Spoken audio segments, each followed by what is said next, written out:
Oi, gente, boa tarde. Está começando mais um Pode Movimentar, o podcast que movimenta toda a sua sexta-feira. Eu já perdi as contas, não sei se é 24, 25, tá? Depois a gente vai saber aqui na vinheta, na legenda, no título, né? Quantos são? Eu já esqueci, tá? Não tem problema, não vou nem perguntar. Mas vamos lá. Toda sexta-feira nós estamos aqui movimentando a sua sexta-feira com conhecimento, fazendo vocês cada vez mais ter um conhecimento da, da vivência. E esse dia de hoje, peraí, hoje o papo ele é sério. Ele traz uma realidade. Muitas das vezes a dor de uma família. E quando eu falo realidade, é literalmente a palavra. Não tem, está trazendo umas mudanças. Não, é a realidade mesmo, tá? É transparente, é polêmico. É polêmico. Quando eu apresentei para a Tânia a proposta dessa semana, ela falou assim: ixi, é polêmico. É um pouquinho polêmico, sim, tá? Hoje a gente vai falar sobre a inclusão. Mas peraí, deixa eu te falar aqui. Não é aquela inclusão linda, maravilhosa que a gente vê aqui na internet, não.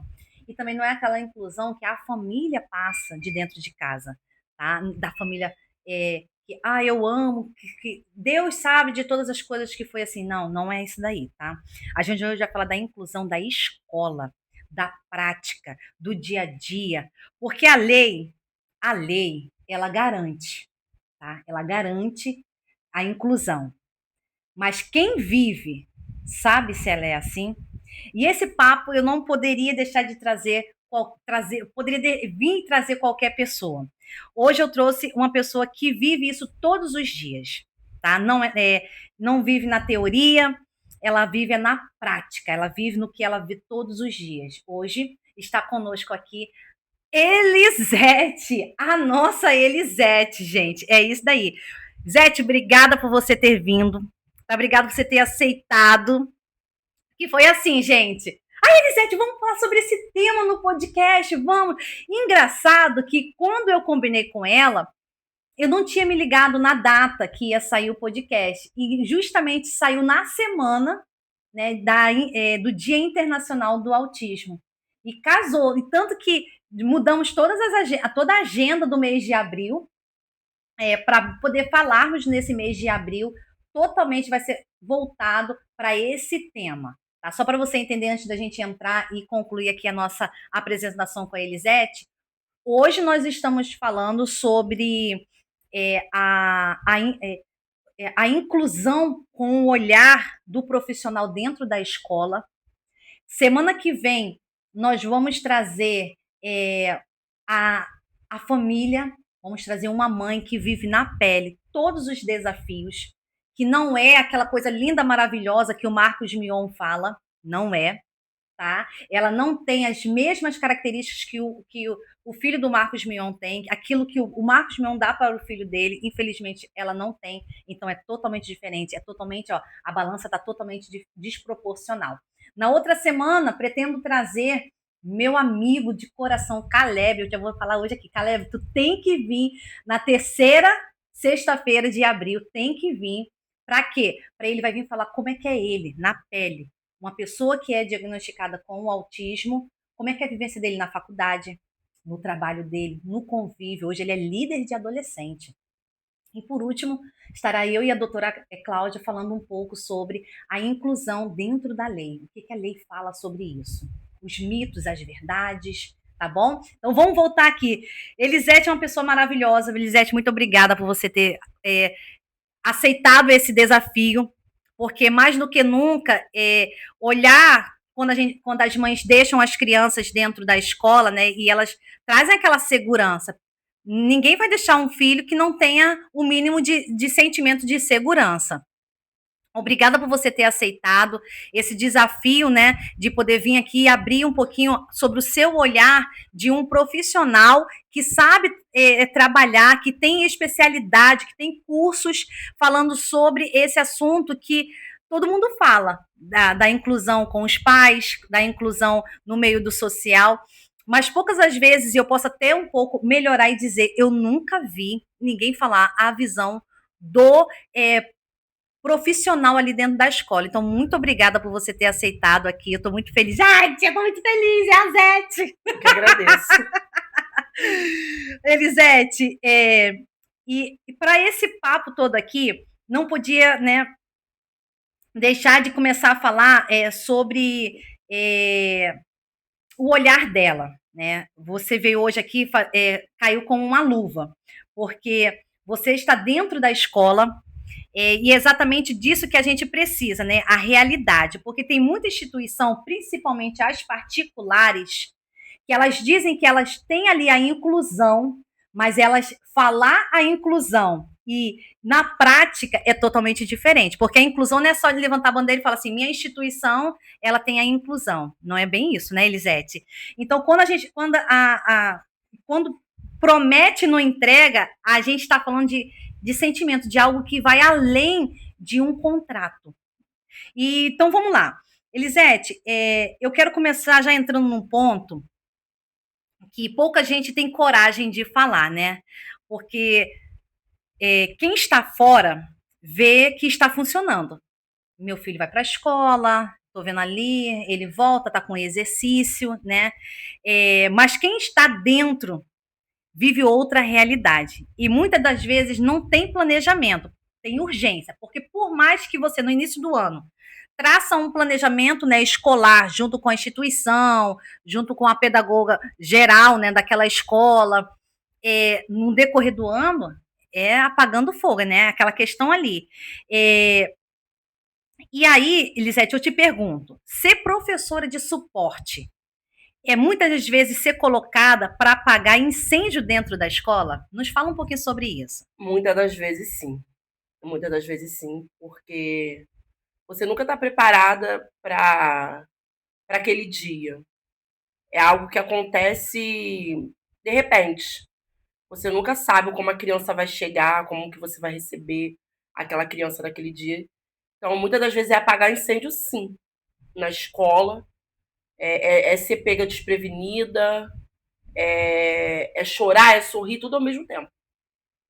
É complicado, assim, é muito triste essa realidade do dia a dia de uma professora, porque quando vocês se formam, vocês visualizam sempre aquela questão linda, né? Aquela questão mais bonita, né? Ah, eu vou fazer isso, eu vou fazer uns recortes, vai ser tudo lindo, mas no dia a dia ela acaba sendo um pouquinho diferente da realidade, como você mesmo falou aí, né? Todo dia é um desafio. Todos os dias é um desafio e a realidade da escola em si, concernente aos alunos, é totalmente diferente, porque nós não temos esse suporte, né, que é romantizado, esse suporte que é tão falado e cobrado. Né? Nós temos que criar esse suporte dentro da escola sem nenhum recurso. Nossa, é muito sério isso, né? Porque a gente não está falando de um problema simples. Não é um problema que você vai ali, resolve, paga o incêndio. A gente está falando de crianças. A gente está falando de uma vida. A gente está falando de alguém que precisa desenvolver para um futuro. Concorda? E aí eu já entro até num ponto que me incomoda muito. Por quê? Vou te falar, Lisete. É, quando a gente vê redes sociais, campanhas, né, como eu falei até no início, né, eu dei o exemplo aqui do Marcos Mion, porque ele me fez lembrar de uma vez de uma mãe, eu não sei se você pegou já esse vídeo na rede social, de uma mãe falando assim, é muito lindo, falando diretamente para ele, né, você pregar aqui que é lindo você ter um filho autista, mas olha a realidade aqui. Era uma mãe que ela estava completamente desequilibrada da sobrecarga que estava ali no dia a dia, né? E quando a gente fala, né, nessa questão, parece que a inclusão ela é linda. Ele vem pregando isso, ele vem pregando que a inclusão é linda, mas na realidade de uma mãe da Baixada, da periferia, né? uma mãe que não tem renda é totalmente diferente. Parece que funciona, mas não funciona, né? E na prática, Elisete, a inclusão, ela acontece de verdade ou ela ainda fica muito bonita só naquele discurso? Ela é de verdade um discurso, porque na prática a realidade é totalmente diferente, tanto para a escola quanto para os pais. Porque você deixa seu filho na escola visando o bem-estar dele, ele vai ter apoio, ele vai ter, os professores vão ter recurso para cuidar daquela criança. Só que quando chega na escola, o professor, em contrapartida, ele se depara com uma realidade que ele não está acostumado. Porque, na verdade, muitos dos profissionais que estão na escola, eles não foram preparados para receber uma criança, tipo, né? Os profissionais, eles ficam desesperados, porque não tem recurso, não tem apoio, não tem suporte. São muitas crianças em uma sala. A mãe tem a ideia de que o filho dela é o único ali, e ele não é o único. Com ele tem mais 5, 6, 7, 8. Que não deveria ter. O que não deveria ter, mas tem. Porque o certo, a lei deixa bem clara que existe a lei da inclusão, então ali ela tem uma regra a ser utilizada, né? E existe até a lei. Ai, eu esqueci, é um sei que lá, Berenice, que ela fala sobre também, né, voltada para essa questão da inclusão. E um deles é de ser um aluno por turma, não é isso? O que seria lindo, né? O que seria Que lindo. traria, sim, um desenvolvimento, Traria um concorda? desenvolvimento, até porque, como suporte, né, como mediador, você acaba lidando com crianças que têm autismo, mas têm diferentes comorbidades, e você precisa cuidar daquela criança de acordo com a sua necessidade, e a realidade é que isso não acontece. E você não consegue dar suporte. Uma professora com uma mediadora não consegue dar suporte para 22 crianças, para 35 crianças, e com graus de autismo diferentes. A realidade é que a escola ela não está preparada para receber essas crianças. Então, esse discurso, ele acaba sendo, quando a gente olha para ele, a gente está falando de um sistema. Sim. Que foi até aquilo que nós estávamos conversando nos bastidores, né? Que promete algo que não entrega. O que eu quero dizer com isso? Nós estávamos conversando nos bastidores, quando nós estávamos batendo um papo sobre a questão da instituição de ensino, de que o governo ele passa para determinados municípios, né? Acredito que a todos, eu posso falar literalmente do nosso município de Duque de Caxias, pois eu estagiei na prefeitura. Ele passa um recurso e ele pede a prestação de conta desse recurso. Então, quando a instituição de ensino, né, quando a escola, ela aceita um aluno, ele tem que provar que aquele aluno está matriculado. Só que por detrás daquele único aluno, tem 5, 6 para uma mediadora. E aí é uma mediadora e um professor para 20 alunos. Como ela falou, de graus diferentes, né? E aí você tem que. E como você mesmo falou, né, Elisete? Algo que deveria ser obrigatório hoje no currículo de uma professora seria ter esses cursos que você até falou, né? O ABA. É a aba, a educação especial. E, na verdade, o que a escola precisa é que as professoras elas tenham uma nova visão para aquilo que está acontecendo de fato, né? Hoje o autismo está crescendo dentro das escolas, e isso é real. Só que as nossas escolas estão prontas para receber essas crianças? Claro que não. Porque quando você joga o teu filho lá na escola, ele acaba se tornando um número. A sala tem 22 alunos, entrou mais um 23. Mas o suporte que ele precisa. A realidade dele é diferente. Eu não posso tratar uma criança que precisa de uma atenção maior como uma criança que, embora precise também de atenção, da mesma forma. É muito triste, né? Tem uma coisa que eu percebo muito, que quando se fala em criança, todo mundo fala com muito carinho, né? Todo mundo fala de criança, acaba falando com carinho, ai, porque a criança. Mas entendam, ninguém fala da dificuldade daquela criança, do desenvolvimento daquela criança. Para aquela criança desenvolver muita, a engrenagem, né, por trás é grande. E aí todo mundo quer comparar, quer fazer a comparação das crianças, né? Pode beber. que é fazer a comparação das crianças em relação a isso. E aí acaba dificultando bastante, né? Elisete, ao seu ver, né? Você acha que existe. Quer beber mais água, amiga?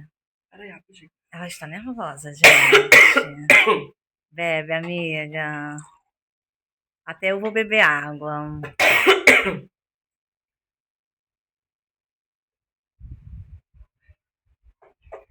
Oi, amiga. Oi. Chorou, amiga? A emoção de estar no nosso Pode Movimentar. Elisete, você acha que existe esse tal dessa romantização em relação ao cuidado das crianças que precisam de suporte? Sim. É uma realidade que está sendo romantizada, né? E a maneira com que está sendo tratada, ela está desconstruindo, né, o verdadeiro sentido da inclusão. E é inserir aquela criança na escola para que ela tenha não só o aprendizado, mas também para que ela seja recebida de fato da forma que ela merece. Isso não acontece. Ai, é muito triste isso, né? Não é só um caminho, né? É muito esforço também que tem por detrás disso tudo. Romantizar esconde o problema. E o que é escondido, né, não é resolvido. Então, romantizar é esconder um problema que muitas das vezes não vai ser resolvido. E quando a gente começa a juntar tudo isso, né, a gente começa a juntar esse quebra-cabeça, a gente percebe que não é só sobre o professor, não é só sobre a escola, é sobre um sistema. E aí aqui a gente entra, a gente não vai nem adentrar nesse questão apenas do sistema, mas eu gostaria de trazer uma pergunta para a Elisete sobre isso. Elisete, hoje, o sistema realmente prepara a escola pública para a inclusão ou só cobra resultado de quem está na porta? Ele não prepara a escola para a inclusão, tem tão poucos profissionais, a cobrança é muito grande, né? A pressão dentro da escola, dos profissionais, a pressão dos pais, né, concernente aos seus filhos, é muito grande. E a realidade é que nós, como professores, estamos emocionalmente muito abalados, porque é uma realidade que também é nova para nós. A inclusão, ela tem pouco tempo. Essa inclusão que chegou avassaladora, ela tem pouco tempo. A escola, ela precisa receber esse aluno porque ele precisa ser incluído, mas ela não tem um suporte para esse aluno. Então acaba que tem 10 alunos em uma sala que precisa de atenção com uma mediadora que não vai dar esse suporte para ele. Muitas das vezes ele vai ficar na sala de aula sem ter atenção, porque a gente visa quem? Os que precisam, de fato, né, mais de um mediador do que aqueles que têm autonomia de fazer alguma coisa, pelo menos alguma coisa sozinho. Então, falta apoio para vocês conseguirem fazer o que é pedido, né? Na questão de cobra muito, mas não tem o preparo. Não. Então, ao cobrar o resultado sem dar a condição, isso não é. Nós não vemos uma inclusão, a gente vê uma pressão, né? E aí vocês verem quantos professores acabam tendo o burnout. E às vezes a gente pensa assim, não, porque ele já estava com alguma doença, né? Nós recebemos muitos né, profissionais em relação a essa questão, pelo fato não, ficou isso porque doente, porque era muito. Os alunos, não, às vezes a preocupação com o teu filho gera essa, é, essa doença, né? Que hoje o burnout é considerado uma doença. E tem alguém que sente tudo isso, né? Além da criança, que hoje o intuito é esse, é falar da inclusão, mas sobre a visão de um profissional que está dentro da instituição, que muitas das vezes não tem o suporte para isso, não tem o suporte para desenvolver. Porque, como você falou no início, são numa sala, uma mediadora que deveria ser para uma criança de um determinado nível, né? Porque existe o nível 1, 2, 3, existe as crianças que têm síndrome de Down, tem cada um deles tem uma forma de você trazer aquela aula lúdica, como você estava me explicando, para aquele aluno. A tua aula que você vai ministrar para ele, vai demonstrar para ele, vai ensinar para ele do suporte 3 não é a mesma do suporte 1, que não é a mesma para uma criança com síndrome de Down, concorda? Concordo. Concordo porque tem criança que é altamente habilidosa.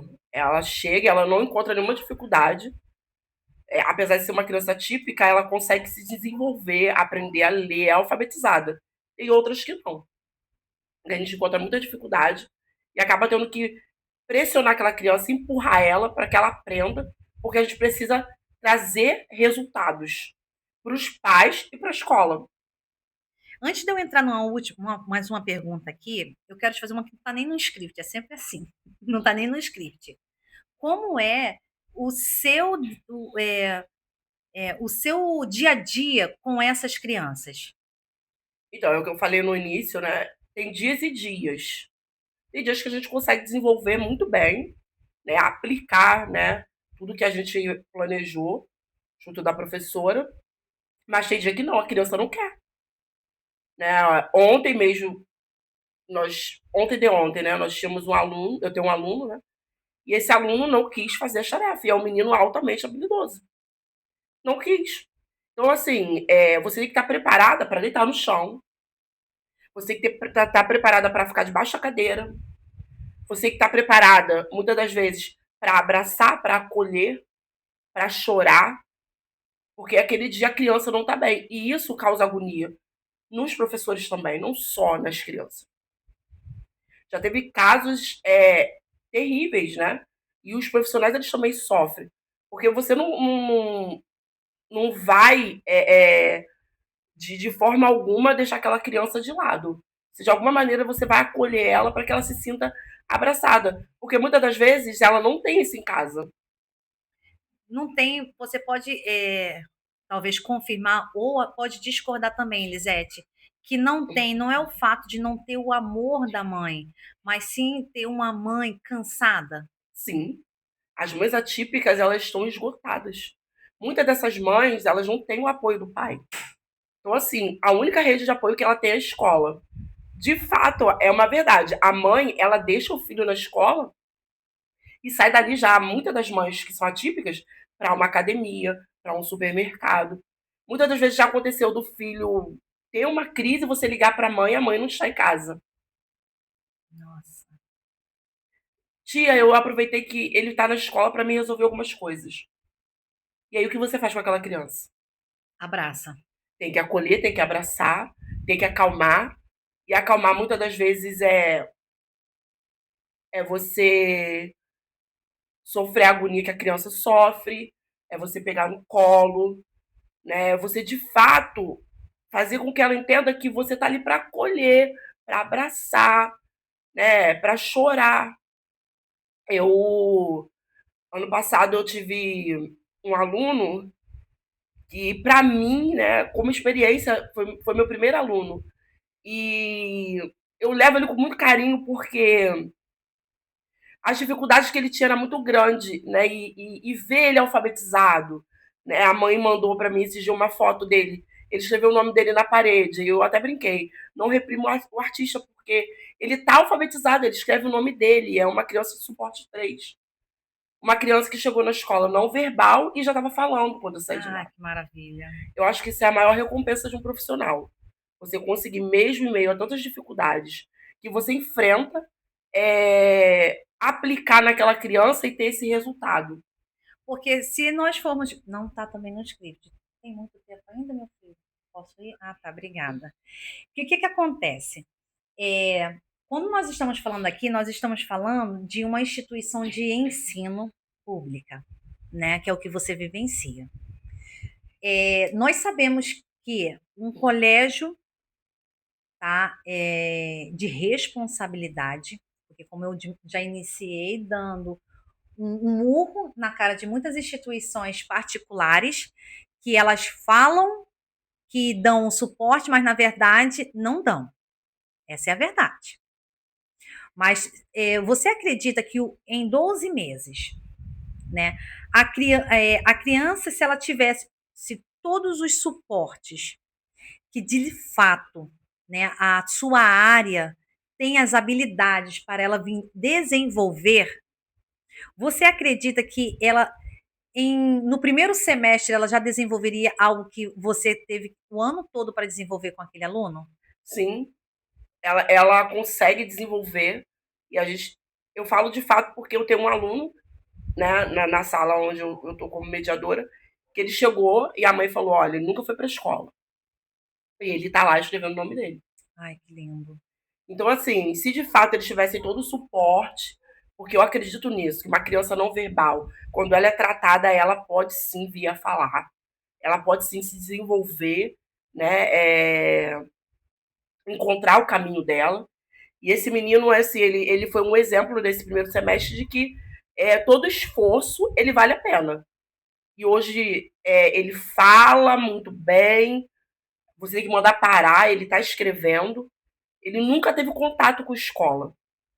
E a mãe chegou, né, trouxe para nós o relato, e hoje ele está alfabetizado. Já escreve até o nome dele. Então, assim, eu acho que esse empenho dos professores, mesmo em meio às dificuldades, ele vale a pena. Vale a pena, né? Dentro dessa sua fala, nos conta aqui, você já teve em algum momento que você percebeu, e eu acredito que sim, que a criança ela precisava mais do que a escola conseguia oferecer? Todas as vezes. A realidade é que todas as vezes. A criança, ela sempre precisa mais do que a escola pode oferecer. Como eu falei, é algo muito novo, né? Embora já venha sendo falado há alguns anos, essa aplicação dentro da escola pública, né? Esse ampliar, né, da educação especial, ele é novo. Ele é novo. E você escuta relatos de professores falando: eu não sei o que fazer, eu tenho que Nossa. me formar nessa área. Eu estava conversando com a professora que eu trabalho e eu contei para ela que a minha faculdade hoje ela é totalmente voltada para a educação especial. Se você for pegar a faculdade de pedagogia alguns anos atrás, eles desconhecem, é muito raso o que eles sabem. Então, hoje eles estão investindo fundo nessa questão da educação especial, porque é uma das maiores necessidades das escolas hoje. E também tem que haver, eu sei que chega uma fase da nossa vida como profissional que a gente não quer mais saber de estudar. Eu sei pela minha área, porque a área do direito tu estuda da hora que acorda, da hora que vai dormir. Hoje mesmo, já saiu mais uma nova parte. Só essa semana saiu 3 portarias novas do INSS modificando muitas coisas. Então, eu tenho que estudar todas elas. Mas você percebe também a dificuldade desses profissionais em conseguir se reciclar. E Sim, há uma necessidade deles se reciclarem, né? Até mesmo para eles mesmos desenvolverem e não ficarem pesado. Como é que eu vou agir dessa forma? Eu acredito que dentro de uma reciclagem eles vão conseguir sair. Ok, que muitas das vezes você tem uma demora no seu salário quando é numa rede pública, então isso acaba dificultando. No entanto, eu acredito que a rede pública ela deveria trazer, ela deveria trazer essa reciclagem para vocês constantemente. Você concorda comigo nessa linha de eu raciocínio? concordo com essa linha de raciocínio, para que essas crianças elas sejam assistidas da maneira que deve ser, precisaria dessa reciclagem dos professores, das pessoas que trabalham, porque é toda uma rede, não é só os professores, são os agentes que trabalham, são as merendeiras, são toda a rede de apoio que uma escola tem. Eles precisam dessa reciclagem para entender aquela criança, para saber o que de fato está acontecendo, porque dentro desse contexto, a criança tem crise dentro da escola e ela precisa ser assistida. E se todo profissional que está trabalhando dentro da escola souber o que fazer, ele vai conseguir amparar aquela criança nesses momentos de crise. A gente fica sem palavras. A gente fica sem palavra porque é algo que dói, né? A gente está falando. Eu sempre volto, quero falar sobre isso. A gente está falando de uma criança, gente. Vocês têm noção? A gente está falando que poderia evoluir mais se tivesse um suporte cedo também, né? Deixa eu trazer um ponto aqui ele é muito importante, porque isso aqui não é só sobre sentimentos, tá? Isso aqui é sobre direito. Eu vou entrar agora numa parte que fala sobre a lei, e eu queria fazer essa pergunta para a Elisete, que eu vou destrinchar ela no final. Quando você escuta tudo isso que eu falo às vezes da lei, não, Elisete, a lei. Não, mas a lei está dizendo isso, Elisete, e que você até escuta quando você mesmo está estudando, tá? Parece a realidade que você vive, porque a lei, gente, a lei é linda. Se você pegar a Constituição, se você pegar o Código Civil, se você pegar a lei, as leis trabalhistas, Elisete é a coisa mais linda do mundo. Mas na prática, ela é totalmente diferente. Eu só não falo da lei penal porque ela já está muito arcaica. Ela precisa ver muito desenvolvimento para ela poder melhorar, que vivem muito nas entrelinhas.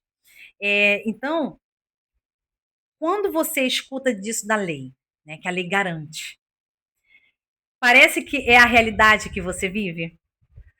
Não é realidade, porque a lei ela até garante, mas quando vem a prática é diferente. Hoje, em cada 10 alunos, um tem laudo. E a instituição ela precisa incluir essa criança quando ela é laudada. Só que dentro desse contexto tem várias crianças que estão em investigação. E aí você tem que aguardar o sistema, né, público de saúde dar o suporte a essas famílias, o que demora de 1 a 2 anos. E se você for fazer no particular, é muito caro. A família ela não tem como arcar com essa despesa, até para que ela corra atrás do direito dela, porque isso é direito da criança, mas esse direito ele é interrompido a partir do momento em que o sistema de saúde que deveria amparar essas famílias, eles não amparam. E essa criança ela vem para a escola sem amparo nenhum. E aí quando chega na escola, o professor não sabe o que fazer com aquela criança porque ela não tem laudo. E todo professor ele trabalha a partir daquilo que o laudo, né, relata para ele. Eu te fiz essa pergunta, né, porque no meio disso tudo tem a mãe, que além de tudo isso, ela precisa sobreviver. E aí, quando não se tem um laudo, como a Elisete falou, não se tem um laudo, eles ficam sem saber como trabalhar com aquela criança o lúdico, o ensinamento. Mas esse laudo, quem tem que dar o suporte para esse laudo é a rede de saúde, o SUS. Aqui em Caxias existe o centro, é o C4, centro de alguma coisa. Gosto de falar do C4. Eu tenho um cliente que a gente está na via judicial para a gente conseguir uma mediadora para o filho dele, para a gente conseguir terapias para ele. Ele está 1 ano e 8 meses aguardando uma vaga para ir falar com o neuro.